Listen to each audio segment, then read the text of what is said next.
Tungod to sa pagkakaroon wala kitay weather disturbance sa sulod sa Philippine Area of Responsibility or even mosulod sa Philippine Area of Responsibility.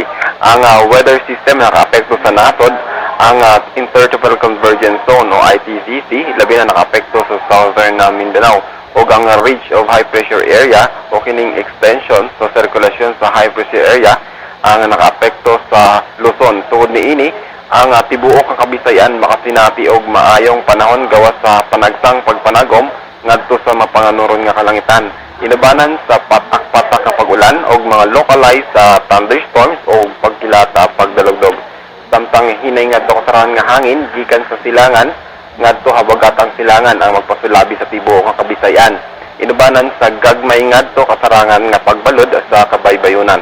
Ang temperatura sa Metro Cebu magsukad sa 25 ngadto 34 degrees centigrado. Para sa ubang detalye, mag-log-on sa among website www.pagasa.dost.gov.ph. Ikan diri sa Pag-asa Magtan na Joey Figuracion, mayamon to.